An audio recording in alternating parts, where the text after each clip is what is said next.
Olá, bom dia amigos e amigas do canal Dica de Hoje. Meu nome é Daniel Nigri, hoje sabadão, dia 10 de dezembro de 2016.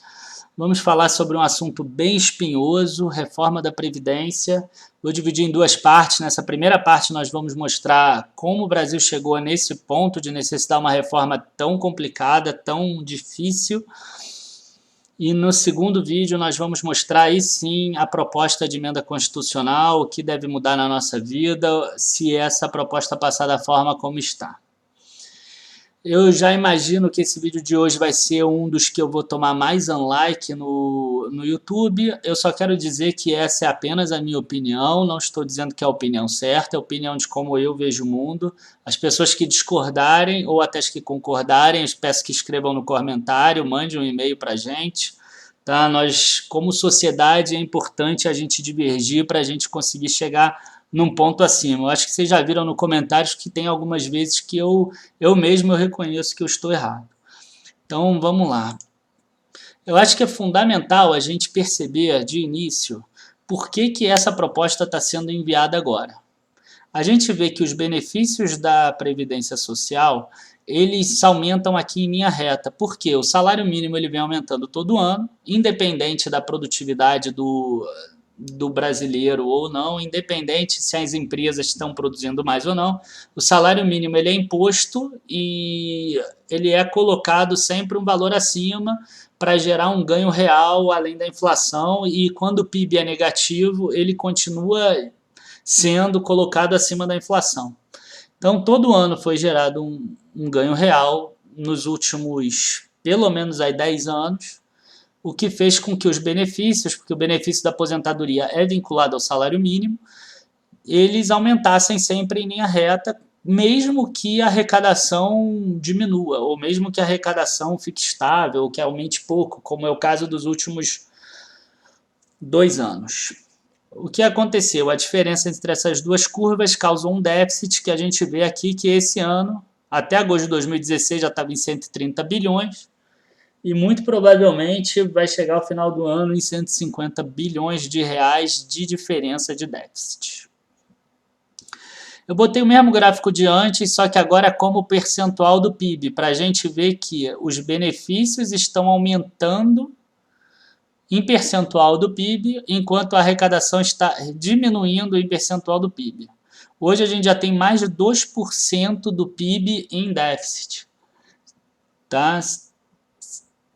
Eu acho que é um valor já bem complicado, bem difícil. A gente saiu em 2011 de um valor abaixo de 1% de déficit e a gente já dobrou esse déficit. Com o aumento da população idosa e com a menor quantidade de gente entrando no mercado de trabalho, é possível que esse déficit aqui exploda, chegue a 6% em 2030 e por aí vai, se nada mudar. Seria impagável. E o que acontece nos últimos anos? Por que a gente nunca precisou fazer um ajuste tão grande como esse? Embora tenha tido algumas mudanças na época do Fernando Henrique e algumas outras anteriores, porque antes sempre se propunha e sempre acontecia algum aumento de imposto. Sempre tinha um aumento de uma alíquota, um aumento de imposto que aí cobria esse déficit. Nesse momento agora, a população brasileira já deu um basta. Ele falou assim, agora a gente não aceita mais que aumente imposto, e de forma correta. Então, a gente vai ter que reduzir gasto. E para reduzir gasto não tem jeito, é igual na nossa casa. Se a gente tiver que reduzir gasto, a gente vai perder algum conforto que a gente tenha. Vamos falar aqui de renúncias. Por que eu vou botar essa parte de renúncia? Parte da arrecadação do INSS, ela é renunciada. Então, à primeira vista, e eu já recebi vários vídeos aí no YouTube e no WhatsApp, mostrando como é que essas renúncias são as vilãs desse déficit e que o governo também é responsável por colocar uma parte no INSS. São esses dois pontos principais, renúncias e que o governo também é responsável por cobrir o INSS. E aí eu vou entrar a fundo nessa parte de renúncia, porque o governo não renuncia à toa, ele não renuncia porque é o irmão dele, ou é porque é o tio dele, ou é porque é o primo, ou é porque tem alguma coisa. Entendeu? Existem renúncias que são renúncias fortes, são renúncias importantes, e a gente vai ver mais para frente. O que eu concordo com essas pessoas que botam esses vídeos foi essa renúncia aqui, que está tendo de 2014 a 2016, quando, para tentar manter o nível de emprego, que não conseguiu se fazer, o desemprego aumenta no Brasil demais, tá? A gente saiu de uma taxa ali de 5 e pouco por cento para 12% em 2 anos de desemprego.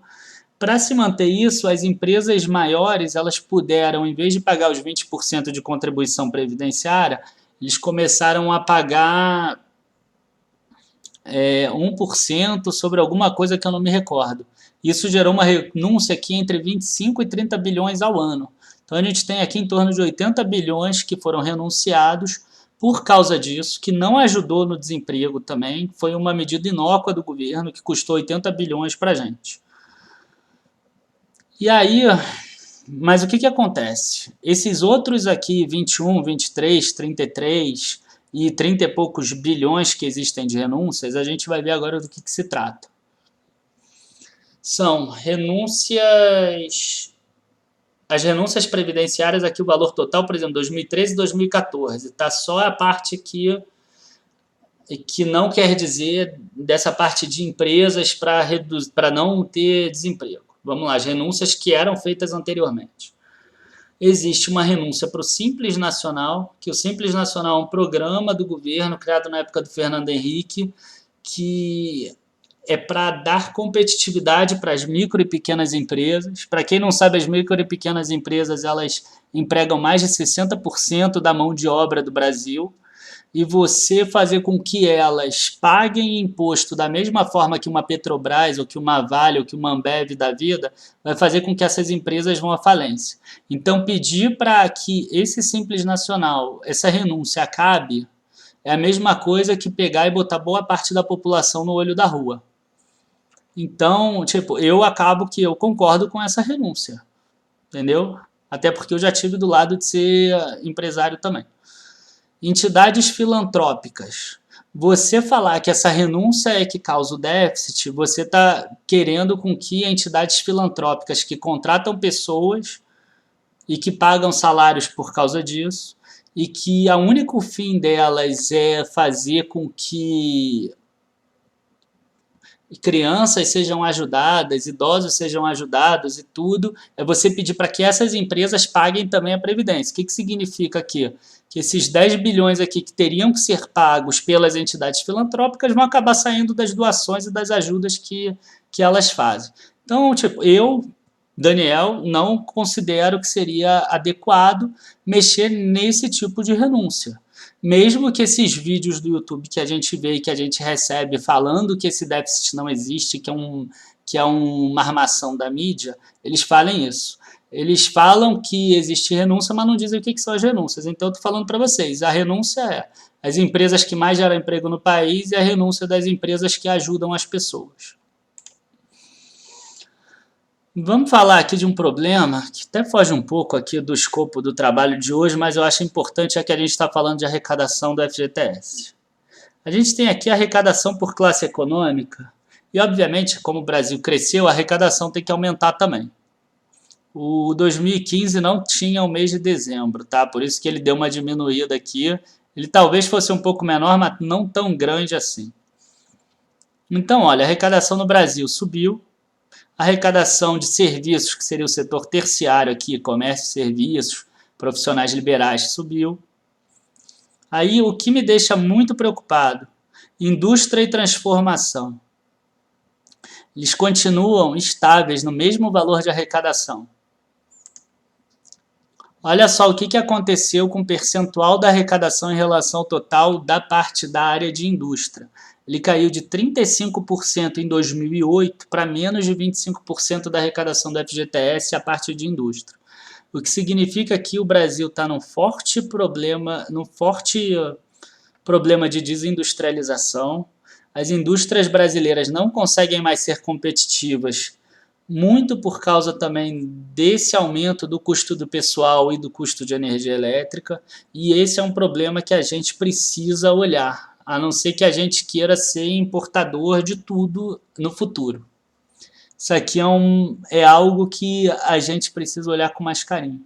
E tem a ver com a arrecadação também. Então, quer dizer, as indústrias estão muito para baixo. A gente vê várias indústrias aí na Bolsa que perderam muita margem aí ultimamente. Outro ponto importante para a gente falar de previdência é a expectativa de vida do brasileiro. Por que as pessoas falam que deve aumentar a idade da previdência? Não é à toa. A previdência, quando se falava, por exemplo, em contribuir 35 anos ou 30 anos, essas regras são da época de 1980, 1970. Então a expectativa de vida ao nascer era de 62 anos, homens 59 anos e mulheres 65 anos. Então se a pessoa começasse a trabalhar com 18 anos mais 35, 53 anos, ela ia receber mais 9, 10 anos. Então isso aqui fazia sentido. Só que a esperança de vida agora subiu para 74 anos, em 2013. Hoje em dia já deve ser até um pouco maior. E o mais importante ainda, a pessoa quando chega, por exemplo, aos 65 anos, ela tem uma expectativa de vida de 81 anos de vida, quando ela chega aos 60 anos. Então, a pessoa que se aposenta, ela hoje recebe em média 16 anos a 17 anos de aposentadoria, fora que a aposentadoria dela pode passar a ser pensão. Então, aumentando a expectativa de vida do brasileiro, era importante que aumentasse também a idade da aposentadoria, porque senão a conta não fecha, como a gente vai ver aqui mais para frente. Deixa eu ver qual o próximo. Eu vou mostrar uma tabela que vai exemplificar isso tudo que a gente está falando, tá? Por exemplo, vamos botar 6%.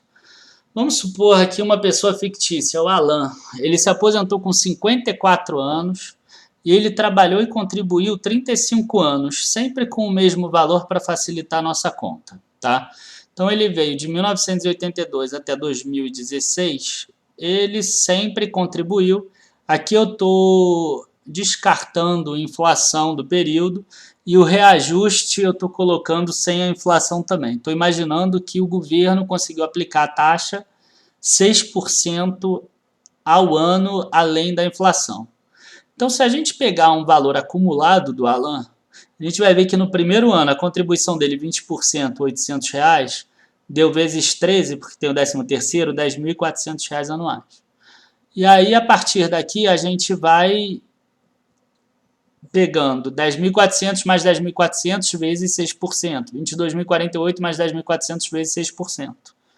Em 2016, quando ele se aposentou com 54 anos, ele que começou com 19, ele já tinha acumulado R$1.223.000, entre aspas, na aposentadoria dele, se tivesse uma conta para isso. Mas não existe. A taxa de 6%, você vê que esse valor é suficiente para pagar esses 44.200. O valor sempre vai subindo. Vocês estão vendo? Então, quer dizer, não teria problema para pagar a aposentadoria do Alan, por quê? Porque ele trabalhou 35 anos. E aqui embaixo eu calculei a TIR. A TIR é a taxa interna de retorno. Se você pensar só na aposentadoria até 2040, quando o Alan vai ter 2016, ele tinha 54, quando ele vai ter 78 anos, que seria a expectativa de vida do homem ao chegar a 54 anos, daquela página anterior que a gente mostrou, ele teria acumulado já, entre aspas, né, menos 2,5 milhões do valor da aposentadoria aqui para o governo. A gente vai ver aqui como é importante a pessoa contribuir por muito tempo. Mesmo que ele tivesse que pagar pensão para a mulher por mais 14 anos, a gente vai ver que não tem problema nenhum, porque a taxa é maior. A TIR, a taxa interna de retorno, é 4,32% da pensão.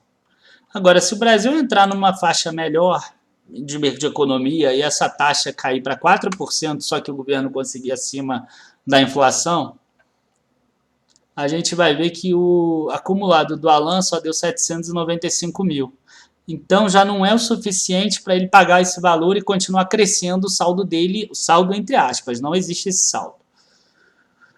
E vai diminuindo, diminuindo até que uma hora ele vai terminar. Aqui em 2045, quer dizer, se o Alan receber mais do que 2045, ou até 2046, desculpa, que ainda dá menos 531.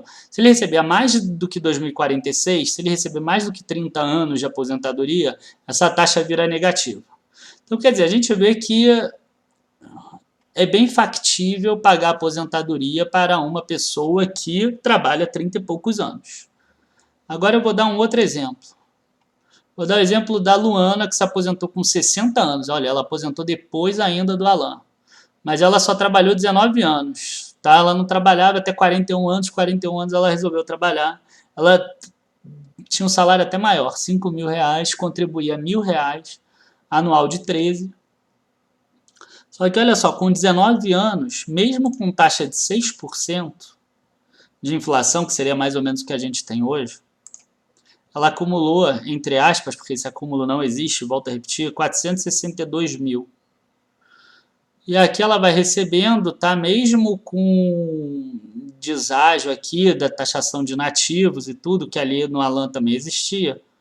E a gente vê que se ela receber aqui, ó, 1, 2, 3, 4, 5, 6, 7, 8, 9, 10, 11 anos, ela já come todo o dinheiro que ela juntou. Então, quer dizer, ela com 71 anos ela já consumiu todo o dinheiro que ela tinha e a partir daí a Previdência é que está pagando para ela. Se ainda tiver uma pensão depois para um viúvo dela, ou para um filho menor, ou para um filho incapacitado, esse valor ainda piora mais ainda. A TIR dessa aposentadoria de uma pessoa que trabalhou só 19 anos é 7,77%. Que faz um bom tempo que o Brasil não tem essa taxa de juro acima da inflação. Então, quer dizer, 19 anos para juntar aposentadoria para sempre não dá, entendeu? Não fecha a conta. E olha que eu botei que ela se aposentou com 60 anos. Se ela tivesse se aposentado com 49 anos, era pior ainda a conta. Agora, vamos mostrar uma coisa. Se a gente desse um deságio aqui na Luana, já que ela pagou pouco tempo, ela só ganha 3 mil em vez de 4.250. Entendeu? O rapaz do exemplo anterior, o Alan, ele merece receber o valor integral. Mas a Luana não, porque ela contribuiu menos tempo. Se ela só ganhar 3 mil, olha, ela conseguiria pagar até o 2034. A taxa interna de retorno já vira 5,78%. Então, gente, isso é só um aperitivo para a gente ver o próximo vídeo, o que vai acontecer. Como é importante que as pessoas contribuam bastante tempo, até porque a taxa de aplicação desses recursos é menor. Ela nem existe porque ela vai financiando o déficit todo ano. Mas como ela também não seria se você tivesse aplicado num banco, numa previdência privada, e como seria importante se a pessoa contribuiu menos tempo que ela recebesse menos um deságio. É óbvio que eu vou discordar de algumas coisas da reforma, eu não sou a favor de tudo, mas é interessante a gente ver como é que isso vai se dar. Tá? Eu queria agradecer a vocês por estarem aqui nesse vídeo e esperem a parte 2, que vai ser bem interessante. Obrigado a todos e tenham um bom dia.